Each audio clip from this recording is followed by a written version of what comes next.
আমার বিলাল যেখানেই থাক জানটা যেন বেঁচে থাকে।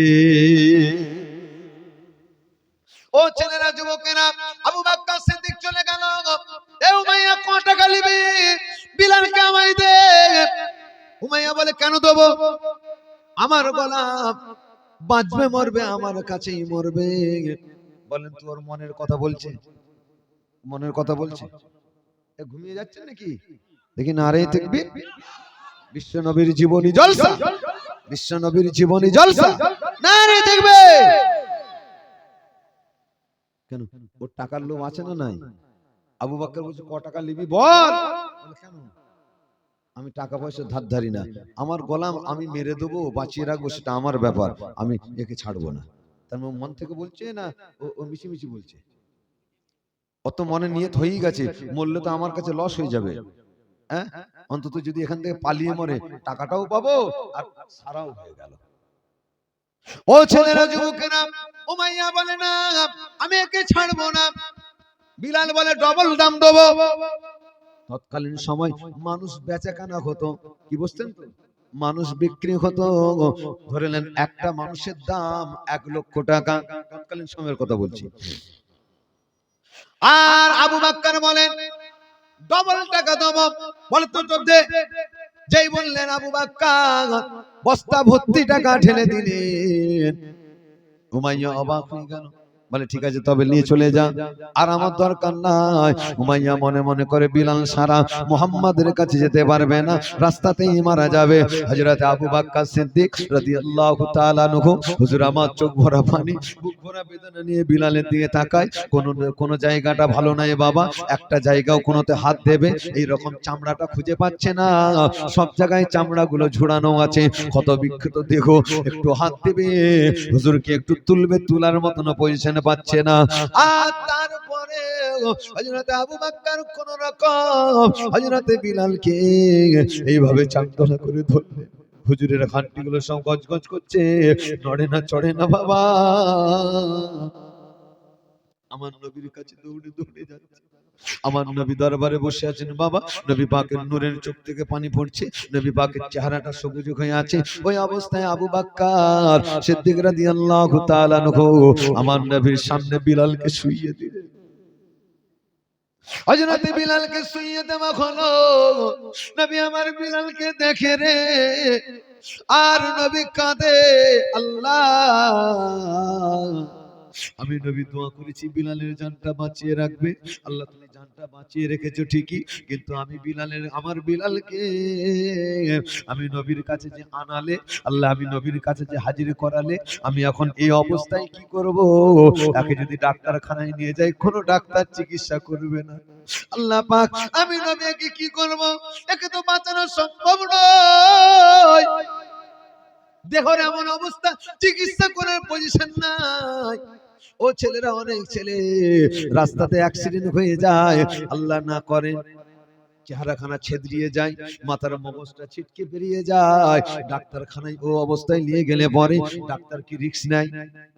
নিয়ে এসেছো বাঁচাতে পারবো না, অবস্থা খুব খারাপ, এমন অবস্থা হয়ে যায়। আল্লাহর নবী বিলালের অবস্থাটা ওই রকম দেখছেন, বাঁচবে না। আল্লাহ তুমি কেন আমাকে এই অবস্থায় আনিয়েছো বিলালকে? একে তো কেউ বাঁচাতে পারবে না, কোন ডাক্তারও চিকিৎসাও করবে না। আমার আল্লাহ বলে, হাবিব কেঁদো না, হাবিব কেঁদো না, দুনিয়ার কোন ডাক্তার বিলালকে বাঁচাতে পারবে না, পারবে না। আমি আল্লাহ ডাক্তারের ডাক্তার, আর আমি আল্লাহ তোমাকে করেছি কম্পাউন্ডার। বলেন না সুবহানাল্লাহ। হাবিব কোরআনকে করেছি প্রেসক্রিপশন, ওয়ানুনাজ্জিলু মিনাল কোরআনি মা হুয়া শিফাউন ওয়া রাহমাতুল লিল মুমিনিন। আমার হাবিবে পেয়ারা, কোরআনের আয়াত পড়তে পড়তে তোমার নূরের হাতের ছোঁয়া বুলিয়ে দাও, তোমার নূরের হাতের ছোঁয়া লাগিয়ে দাও। আমি আল্লাহ ডাক্তার, তুমি কম্পাউন্ডার, তোমার নূরের হাতের ছোঁয়া পেলে হযরত বিলাল ভালো হয়ে যাবে। জোরে বলেন না সুবহানাল্লাহ। আল্লাহু আকবার, আল্লাহু আকবার। চিন্তা করেন, বলেন আমার আল্লাহ বলছেন আমি ভালো করব।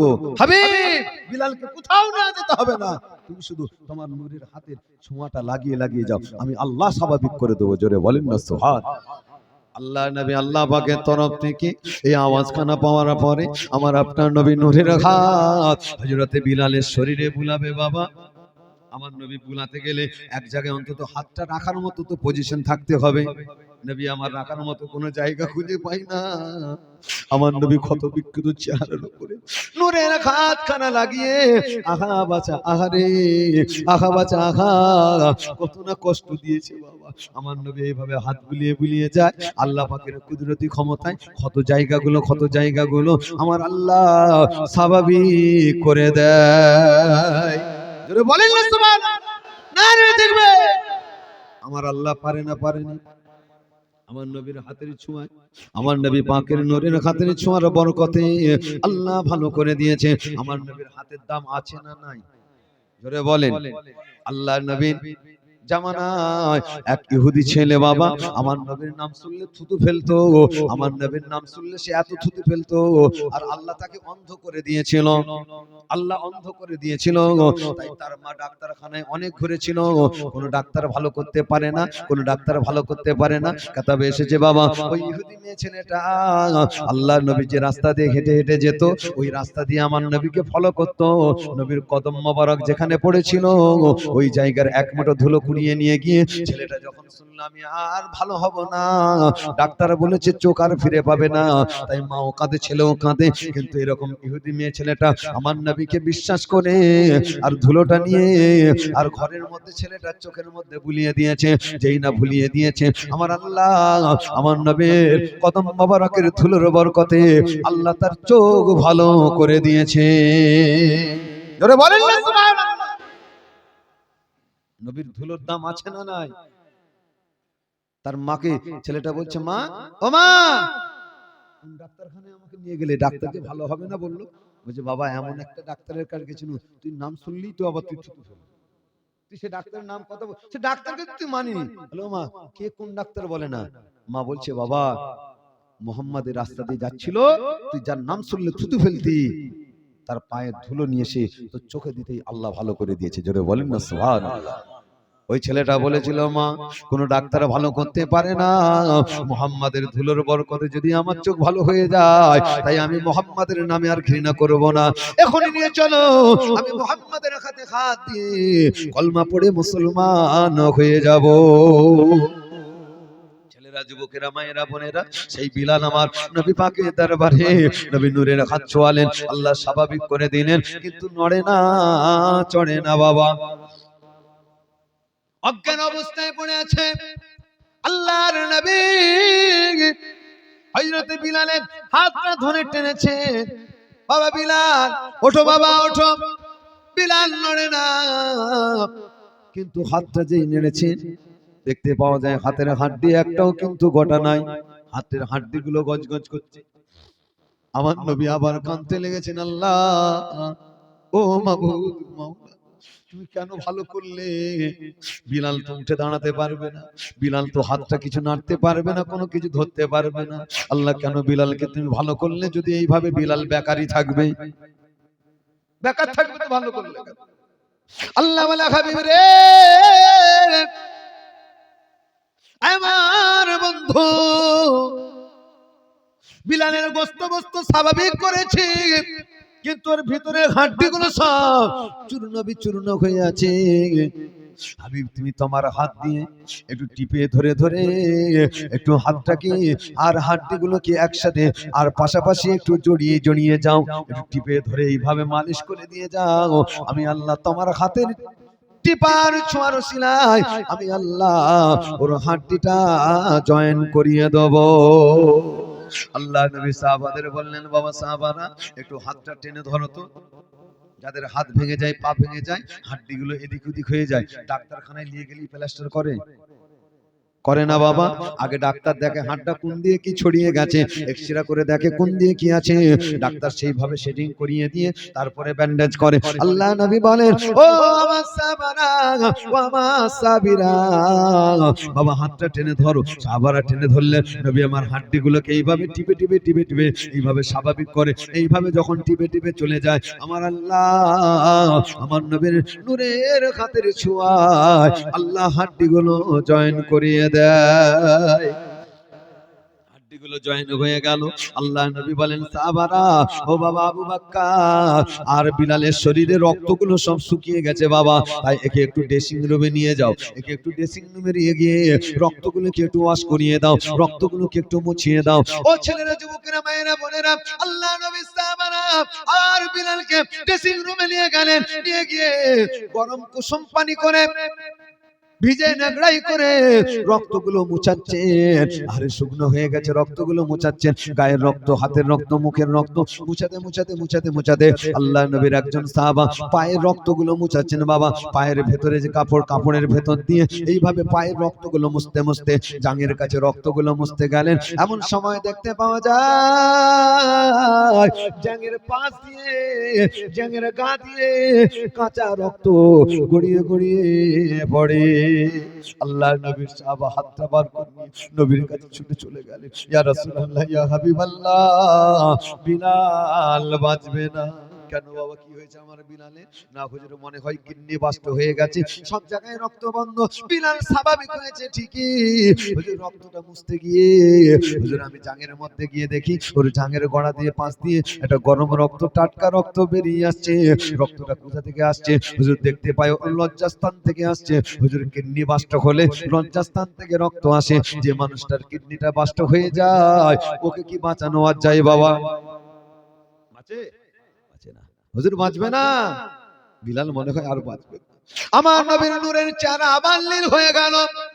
নবী পাকের নূরের চেহারা লীল হয়ে যাওয়ায় নবীর নূরের চোখ থেকে টপ টপ টপ টপ করে পানি পড়ে। আল্লাহ, তুমি যদি নিয়েই নেবে, যদি তোমার বাঁচানোর না ইচ্ছা ছিল, তাহলে এত কিছু ভালো করলে কেন? আল্লাহ, কেন তুমি ভালো করলে? আল্লাহ বলে, হাবিব চিন্তা করো না, ঘাবড়ে যেও না। হযরতে বিলালের তল পেটে তোমার নূরের হাতের ছোঁয়া লাগে না, তাই আমি আল্লাহ ওর গোপন লোকটা ভালো করব তোমার নূরের হাতের ছোঁয়ার ওসিলায়। ও ছেলেরা, যুবকেরা, মায়েরা, বোনেরা, আল্লাহর নবী তার নূরের হাত বিলালের তলপেটে কাপড়টা সরিয়ে দিয়ে তলপেটটাই যে বুলিয়ে দিলেন, আমার আল্লাহ রোগটা ভালো করে দিলেন। জোরে বলেন না সুবহানাল্লাহ, নারে তাকবীর। আল্লাহ নবী বলেন, বাবা আবু বকর, যাও তোমার ঘরে নিয়ে যাও বিলালকে, ওকে একটু এক্সারসাইজ করিয়ে নাও।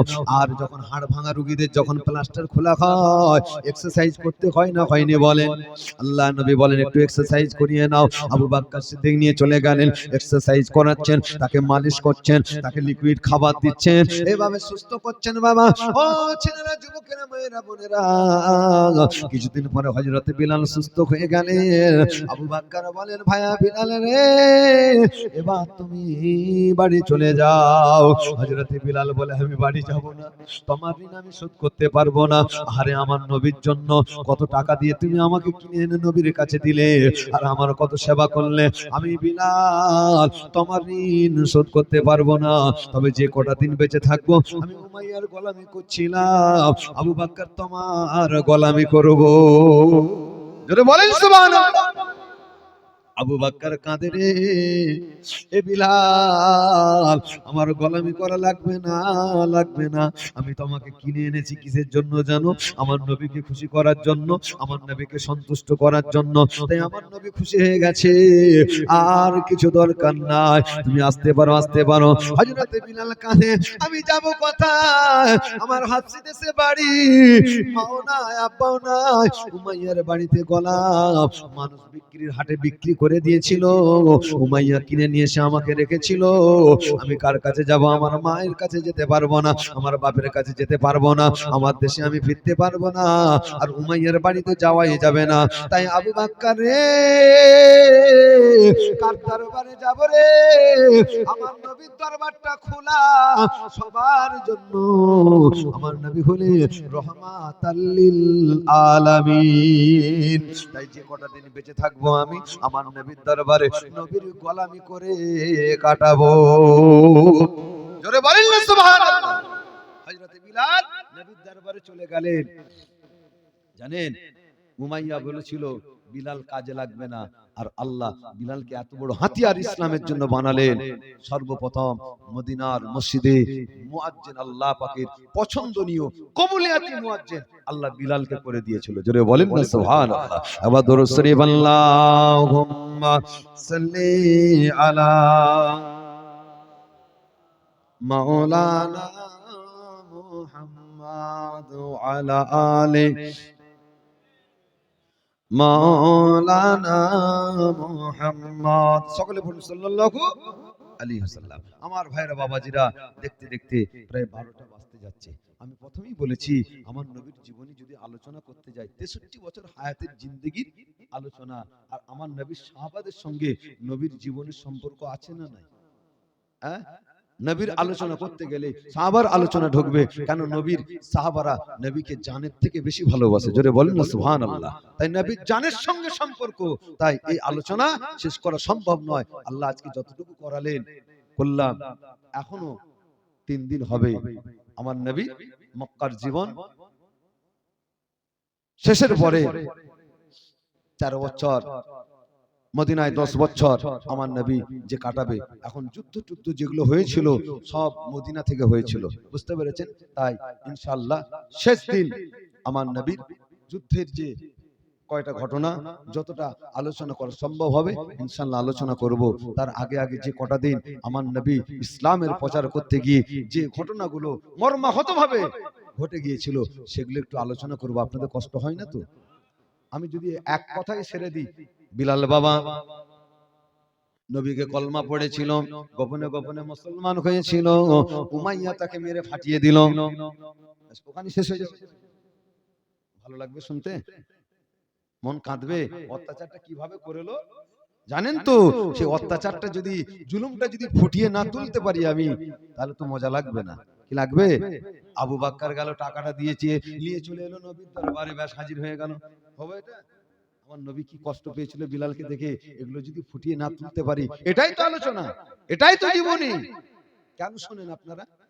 যাতে আমার নবীর সেই করুণ দৃশ্য, জানের সঙ্গে যাদের সম্পর্ক, কিভাবে তাদের অত্যাচার করেছিল, সেই অত্যাচারটা ফুটতে হবে, মানুষের হৃদয়টা নরম হবে, আমার নবীর দিকে মনটা আশিক হবে। কথা ঠিক কিনা? সেইভাবে আলোচনা করার চেষ্টা করছি। আল্লাহ যতটা করাবে ইনশাআল্লাহ করব। অনেক হয়তো আলোচনা আপনারা শোনেন না, হয়তো আমার মুখ দিয়ে ইনশাআল্লাহ আপনারা শুনতে পাবেন। হয়তো অনেক আলোচনা আপনারা শুনেছেন, আমিও হয়তো সেগুলো করতে পারি। এরকম হয় না? হয়নি? নবীর জীবনী তো শেষ করা যায় না। এক একজন এক এক রকম ভাবে আলোচনা ফুটিয়ে তুলে, অতএব আল্লাহ যতটুকু আলোচনা করাবে। তবে মাশাআল্লাহ দোয়া রাখবেন। আমি চাষপাড়া তবলিগি এলাকা, বুঝতে পেরেছেন? তারা আলোচনা শুনে বলছে আমাদের সিদ্দিক মাওলানা এলাকায় বিরাট জীবনী করতেন। তো তোমার ভেতরে আমি জানি না, তেনাকে জানি না, তো তেনারা বললেন দোয়া করছি, তেনার জীবনী আলোচনা করার যে টেকনিক, যে পদ্ধতি বা যে সিস্টেম, কিছুটা তোমার মধ্যে পাওয়া যাচ্ছে। তেনারা একটু নাম করলেন, বুঝতে পেরেছেন? তারপরে জালাল দাহাপাড়া, বুঝতে পেরেছেন, ওদের জীবনী করে গিয়েছিলাম, বুঝতে পেরেছেন? ওরা নতুন জীবনী বক্তা নিয়ে এসে জীবনী করালো, বুঝতে পেরেছেন? মেয়ে ছেলে থেকে যুবক ছেলে সবাই এক বাক্যে কিন্তু জীবনী শুনে, বুঝতে পেরেছেন, তারা কিন্তু সবাই মনক্ষুণ্ণ হয়ে আছে কমিটির উপরে। আজকে শুনলাম, বুঝতে পেরেছেন, যে কমিটি আবার ভাগ হয়ে গেছে। জীবনী জলসা যারা এভাবে করছেন তাদের মধ্যে গন্ডগোল হয়ে গেছে। তারা বলছে হ্যাঁ সাহেব 26 তারিখে যদি শেষ করেন 27 তারিখে 2 ঘন্টা অন্তত ওয়াজ করে দিয়ে যান, নাহলে আমাদের ঘরের মায়েরা আমাদেরকে রাখবে না। বুঝতে পেরেছেন? মায়েরা খুব কথা শোনাচ্ছে যে আর 1 বছর তাকে আনলি না। কালা পাহাড়ে আলহামদুলিল্লাহ এবছরে জীবনী করলাম। মাশাআল্লাহ আমার মা বোন থেকে শুরু করে আমার মুরব্বী বাবাজিরা সবাই শুনে খুশি যে আলহামদুলিল্লাহ খুব ভালো লাগলো। দোয়া করতে বলেছি। আমি বললাম পাঠানটলায় যাচ্ছি, আপনারা একটু দোয়া করবেন যাতে সেখানে জীবনী আমার রাসূলের একটু ফুটিয়ে তুলতে পারি, একটু দোয়া করবেন। তার সাথে সাথে আপনাদের কাছেও প্রত্যেকদিন একটু দোয়ার ভিখারি হয়ে একটু দোয়া চাচ্ছি, একটু আমার জন্য দোয়া করবেন। কেন গলার অবস্থা খুব খারাপ, বুঝতে পেরেছেন তো? 3 ঘন্টা 4 ঘন্টা করে বক্তব্য দিয়ে দৈনন্দিনের জন্য গলাটাকে ঠিক রাখা খুব সমস্যা হয়ে যায়। তো একটু আমার জন্য একটু দোয়া করবেন তো নাকি? অন্তর থেকে দোয়া করেন, আল্লাহ আমাদের সকলকে কবুল করেন। তবে দোয়া করার আগে আগে আমি 10টা ছেলে যে 2000 টাকা করে ভেবেছিলাম আজকে দেবেন, 3 জনা বলেছেন আর 7টা ছেলে হবে না? দোয়ার আগে একটু নামটা শোনা যাবে না? আমার মায়েদের ভেতর থেকে, হ্যাঁ, সামনের পাড়া মসজিদের এ পাড়ার মায়েরা সব সামনে থেকে এসে বসেছো, একটু চিন্তা ভাবনা করবে না? একটা করে 1000 টাকা দিয়ে 14 জনে তো 14,000 টাকাও বলতে পারো যে প্যান্ডেল খরচ আমার দেবো। হ্যাঁ, মাশাআল্লাহ, যদি থাকে নামটা একটু ছেলেদেরকে একটু বলে দাও, ছেলেদের বলে মাশাআল্লাহ একটু যে দেখো তো আমার মায়েরা যদি কেউ 1000 করে 14 জন বলে, দেখা যাক মাশাআল্লাহ। হ্যাঁ, যে 1000 করে মাশাআল্লাহ। আরে তোমাদের সামনে ধারারা মেয়েরা গরু দিয়ে দিয়েছে, তারপর 1000 করে দিলে আমার মায়েদের টাকায় যদি একটা গরুও হয়ে যায় আলহামদুলিল্লাহ, তাবারক হবে। কথা ঠিক কিনা বলেন? একটা গরু হয়ে গেলে একটা তাবারক হয়ে যাবে। ও মা, এই ধারার মায়েদের থেকে কমা ভাবলে নাকি তোমরা? কমা আজকে শুনিয়ে দিতে হবে। ধারার মা বোনেরা হয়তো মাইকের আওয়াজও শুনতে পাচ্ছে যে না, পাঠানটলার মায়েদেরও গুড়দের তেজ আছে। কি বুঝতে পারছেন না? তাদেরও কলিজার পাওয়ার আছে, তারাও ইসালে সওয়াবের জন্য, নবীর জীবনের জন্য মাশাআল্লাহ তারাও গরু দিচ্ছে আলহামদুলিল্লাহ। 1000 করে আপনারা নিয়ত করে নামটা লিখিয়ে দেন, দোয়া করব আজ থেকে আখেরি মোনাজাত পর্যন্ত। আর 7টা ছেলে 2000 টাকা অন্তর দোয়া করবে আমার বাবা, মুসাফির হালতে আছে, দোয়া করবে আমার অন্তর, খাস করে দোয়া করব প্রত্যেক দিনের জন্য। 2000 টাকা হাত তুলে বলতে পারবে না? অন্তত 5 জন হবে না? 3 জন হয়ে গেছে, আর 2টো ছেলে হবে না? কি নাম তোমার? আমার রুহুল ভাই খেদমত করছেন মাশাআল্লাহ, আমার খেদমত করছেন এই রুহুল ভাই। এই নবী দিবসে এই জীবনী জলসার খেদমত করছেন, উনি 2000 টাকা দেবে। খুশি না বেজার আপনারা? কই তাকবীর দেন তো, নারায়ে তাকবীর। এটি খুশির তাকবীর হলো? এটা মনে হচ্ছে বড় কষ্ট নিয়ে তাকবীর দিলেন। রুহুলের উপরে কি আপনাদের ঝগড়া টগড়া আছে নাকি? একটু জোরে তাকবীর দেন না, নারায়ে তাকবীর। রুহুল ভাই সাহেব বলুন জিন্দাবাদ, 2000 টাকা বলুন মারহাবা, নারে তাকবীর। আর একজন হবে না? কি নাম? আব্দুর রহিম, বিয়ে হয়েছে, বালক। আই বড় ছেলে টাকা দিলেই আমি তাদেরকে বলি বাবা কি দোয়া করতে হবে বল। বর্তমান সময় হুজুরদের কাছে দোয়া নিতে গেলে বলবি হুজুর দোয়া করেন যেন আমার নসিবে একটি ভালো সতীত্ব হেফাজত করনেওয়ালা মেয়ে ছেলে আমার জন্য বিবি হয়ে আসে, এই দোয়াটা চাওয়াবি, নাহলে সব ঘষাঘষি মেয়ে ছেলে চলে আসবে। বুঝতে পারছেন না? সবার গা ঘষে ঘষে তোমার ঘরে যাবে।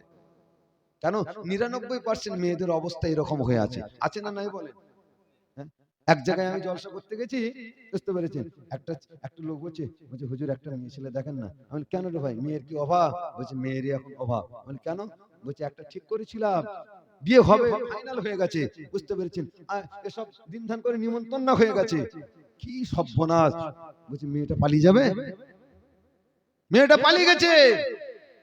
আমি তার কপাল ভালো, তোমার ছেলের কপাল ভালো যে পালিয়ে গেছে, যদি থাকতো ও 2 জায়গায় সাইনবোর্ড লাগিয়ে কাজ করতো।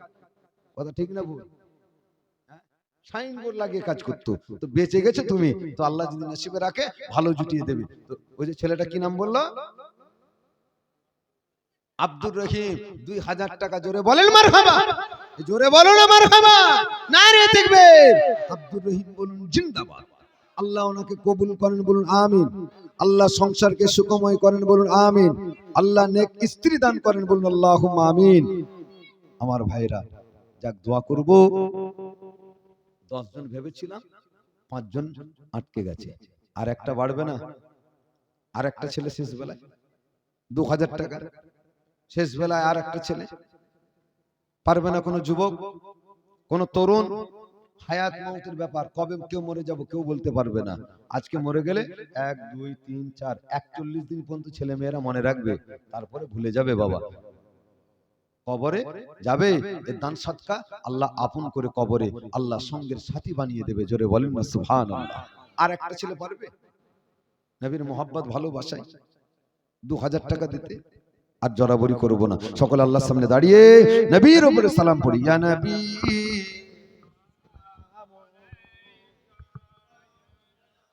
ইয়া